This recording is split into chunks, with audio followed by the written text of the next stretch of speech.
For staying with us. Time now for Eye on Africa with me, Georgia Calvin-Smith. Tonight, South Africa's oldest private airline gives up the ghost and faces liquidation after a tough couple of years. Comair's gone under after a rescue plan failed to raise funding. Also, 5 military police are killed in Cameroon. Anglophone insurgents claim responsibility, saying that the violence was payback for troops' killing of several civilians earlier this month. And the healing power of art is on display at the Dakar Biennale as patients showcase paintings that they've created during therapy. The powerful exhibition is as much about the importance of confronting mental health struggles as it is about the talent creating the pieces. But first, Comair, the airline company responsible for about 40% of South Africa's domestic passenger flights, is soon to be no more. Its lawyers have filed an application for liquidation after failing to raise enough money to stay in the air. It ran the British Airways franchise in the country, but had to ground the fleet at the start of June because of its troubles. It was hit hard by the pandemic and has struggled for years to stay in business, but with no success. Nadine Theron has more. It's a sad day for the around 1,200 Comair staff members as the company announced that its business rescue process was unsuccessful. It went into administration in 2020 and was supposed to deliver a detailed plan to recover funds by the end of this month, but a spokesperson said that there was no reasonable prospect that the airline could be rescued. The company lodged a liquidation application on Thursday. Its flights have been grounded since the 1st of June, both for the budget airline Kulula and British Airways. On Tuesday, British Airways announced that passengers will be able to rebook through Airlink at no additional cost, and international passengers with connecting flights will be able to rebook through the state-owned South African Airways. SAA reduced its fleet to 1,000 staff members, and it was the first state-owned entity to go into business rescue. Its flights were grounded for 18 months before the aircraft took to the skies again in September last year. In March this year, Comair's staff members and unions demanded that the CEO step down. Now those staff members will soon be unemployed and they don't know if they will be paid at the end of the month. In the meantime, the South African Competition Commission has warned against increased ticket prices and possible price gouging. The price of jet fuel has increased by 122% over the last year, placing additional pressure on airlines. Nadine Theron there for us. Now, South Africa's President Cyril Ramaphosa has suspended the country's top anti-corruption official. Public Protector Busisiwe Mqwebane was appointed in 2016 under Ramaphosa's predecessor, Jacob Zuma. Now, some of her critics allege that she's been behind an anti-Ramaphosa campaign, and her removal comes ahead of an inquiry into her fitness to hold office. Ramaphosa's vowed to crack down on corruption that was rampant under Zuma, but on Thursday, opposition members called for his exit and had to be forcibly removed from Parliament because of the heckling. The outrage is over the theft of a large amount of cash that was stolen from the president's ranch in 2020 that sparked accusations of graft that Ramaphosa has firmly denied. Nevertheless, opposition politicians aren't convinced. We are not scared. We're going to come for them. We are 44 members of parliament. There will be no rest for Cyril in this house. He must know his life is going to become uncomfortable because we can't use this honorable house to cover up his money laundering activities. It's back to the future again with the Nkandla matter. And it's very, very clear that this is not going to go away until the president makes a full, clear, frank, public disclosure around this particular matter. That's the only way it's going to go away. And the sooner that that's done, the better it is. Somalia's newly elected president used his inauguration speech on Thursday to promise to heal the wounds caused by the months of political infighting that came before he took office.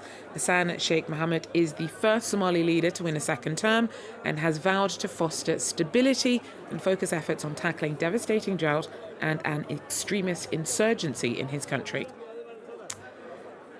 Meanwhile, in Cameroon, 5 gendarmes have been killed by suspected separatists near the northwest Anglophone region that's at the heart of a deadly insurgency. Our correspondent tells us that the militants who claimed responsibility for the attack claimed that it was in revenge for soldiers' killing of several civilians at the start of the month. Claudia Sonner has more. 5 gendarmes were killed after armed men attacked an elite unit of the gendarmerie in Cameroon's French-speaking West region. On Tuesday, gunmen opened fire on the gendarmerie post in the Noon division, killing 5 people.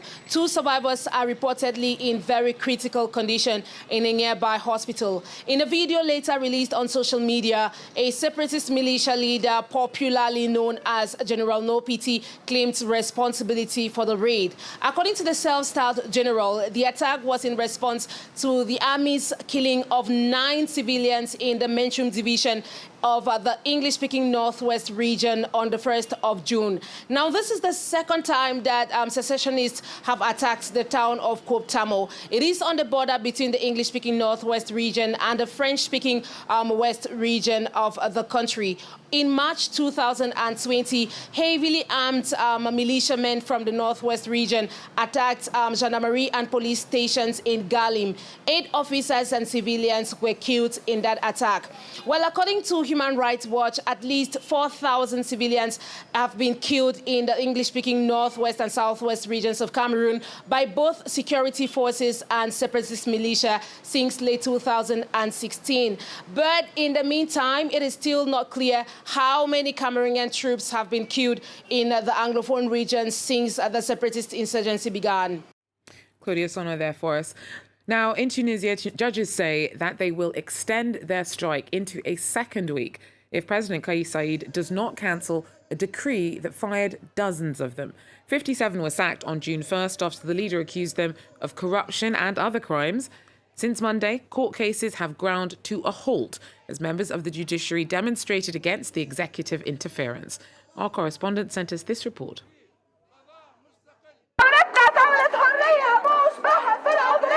Our revolution was for our freedom, not for them to check our virginity. A slogan chanted by protesting judges, lawyers, and campaigners at a courthouse in Tunis. There was outrage when 2 of 57 judges fired by presidential decree were accused of extramarital sex. That's illegal in Tunisia, but one of the judges was forced to undergo a virginity examination. The results were leaked on social media. Nous sommes là pour protester. We're here to protest the exploitation of women, their private lives, and their bodies for political ends. What was done? The fact that their police records, their name, identity, all of their personal data came out on social networks, it's vile. Sur les réseaux sociaux, c'est infect. Exposing the personal lives of women like this in public, is this really worthy of the President of the Republic? Judges have been on strike all week to protest the president's new decrees giving himself power to fire judges without due process. This lawyer says she's working under very uncertain conditions. We don't know where this will end up. Even for us as lawyers, everything that's happening is very shocking. Since February, President Saied has issued decrees that limit the power of judges. He claims to be cleaning up the judiciary.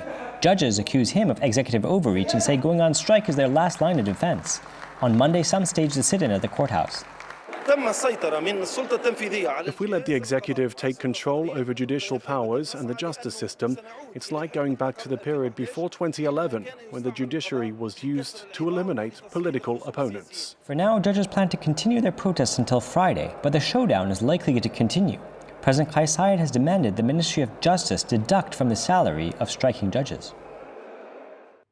Well, speaking to France 24 on Thursday, Senegalese President Macky Sall, who's also the chairman of the African Union, has said that he had no reason to doubt Russian President Vladimir Putin's claims that he was ready to allow exports of grain from Ukraine if the coast was demined. Sall met with Putin last week to try and free up crucial exports that have been blocked because of Russia's invasion of Ukraine.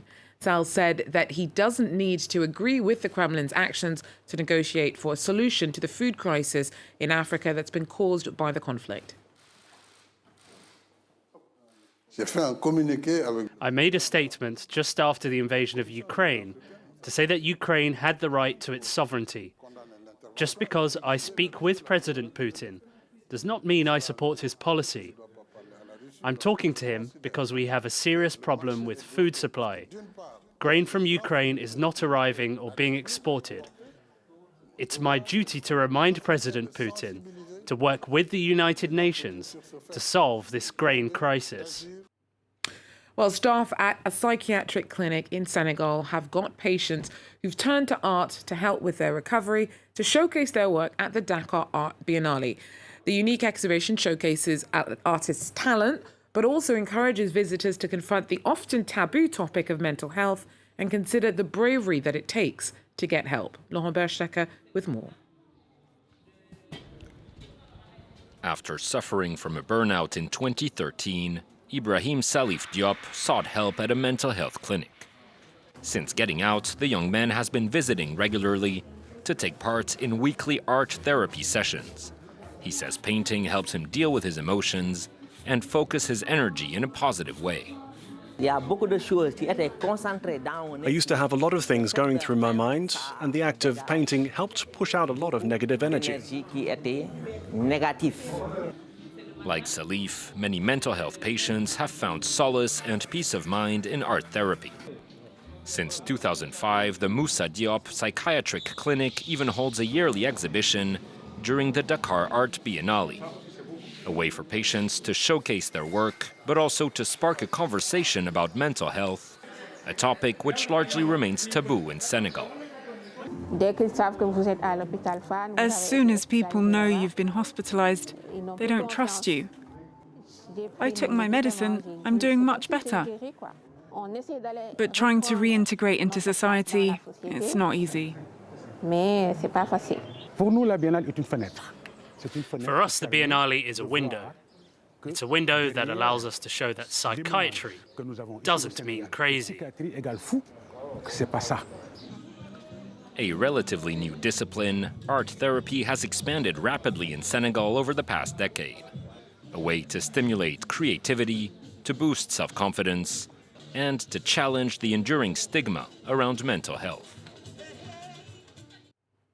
Well, that's it for Eye on Africa. Thanks for joining us, and do so again if you can. Till then, take care.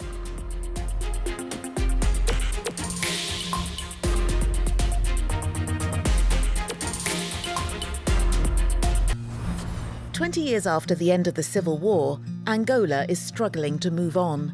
The weapons may be silent, but the wounds have not finished healing. Quando isto acontece, não estamos a castigar angolano, estamos a vender o nosso ódio em relação ao outro. They fought for their country, but feel left behind as rampant corruption widens the gap of inequality. Ninguém que está a fazer isso. O anticombatente é lixo, é tapete para pisar para eles.